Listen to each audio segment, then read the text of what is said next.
Les listes déroulantes vous permettront de gagner du temps lors de l'insertion d'une nouvelle donnée.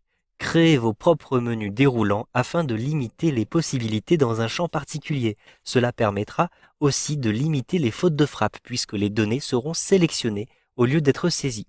Pour créer un menu déroulant dans un champ, je vais ouvrir une nouvelle table, par exemple la table client. Je double-clique dessus pour l'ouvrir et je souhaite créer un nouveau champ que je vais appeler ici pays par exemple. Je clique à cet endroit-ci pour ajouter un nouveau champ et je vais choisir un type de données texte court. Ensuite, je rentre ici pays comme ceci.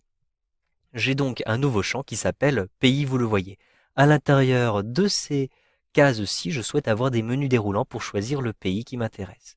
Donc, je vais rejoindre le mode création. Pour retrouver le mode création, vous pouvez cliquer ici sur mode création ou bien vous pouvez simplement effectuer un clic droit sur l'onglet de votre table, puis choisissez ici mode création. Vous avez donc votre champ pays qui apparaît à cet endroit-ci. Pour l'instant, vous avez un type de données texte court. Mais sachez que vous pouvez cliquer sur la petite flèche et choisir ici Assistant liste de choix. Maintenant, vous avez un assistant qui vous guide dans les différentes étapes de création de votre liste de choix. Tout d'abord, vous pouvez utiliser dans la liste de choix des valeurs d'une autre table.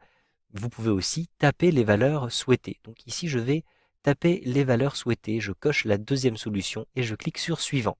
Maintenant, on me propose le nombre de colonnes. Vous pouvez rentrer des éléments sur plusieurs colonnes, mais ici, en l'occurrence, je vais utiliser une seule colonne. Je n'ai besoin que d'une seule colonne pour faire ma liste de pays. Donc je vais simplement rentrer ici, dans la première colonne, dans la première cellule, le nom du premier pays. Donc je vais mettre par exemple France. En dessous, je vais mettre Espagne, comme ceci. Ensuite, je vais ajouter Allemagne.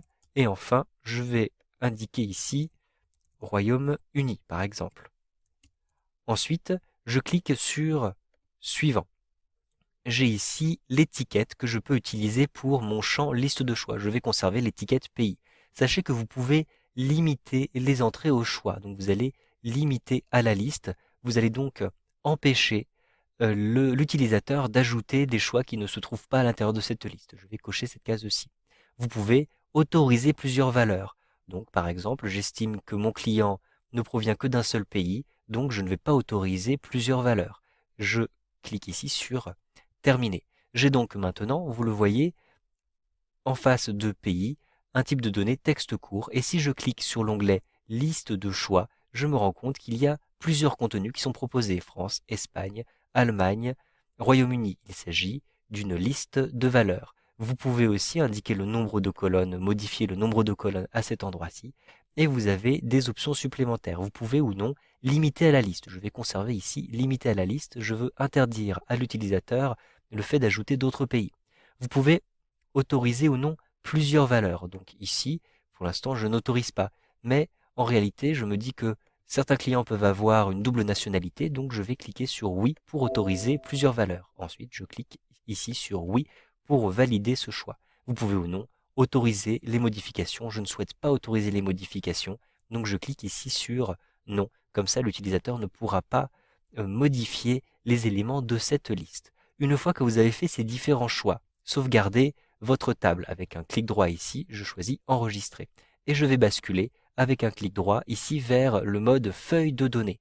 Maintenant, si je me rends à l'intérieur du champ pays, vous le voyez, je peux choisir le pays qui correspond. Donc je peux cocher une case, mais s'il y a une double nationalité, je peux même cocher deux cases si je le souhaite. Une fois que j'ai fait mes différents choix, je clique ici sur OK pour avoir les éléments qui apparaissent en face de mon contact. Vous pourrez ainsi modifier pour chacun de vos contacts les références de pays, par exemple. Vous savez donc maintenant comment créer des listes déroulantes à l'intérieur de vos tables avec Access 2013.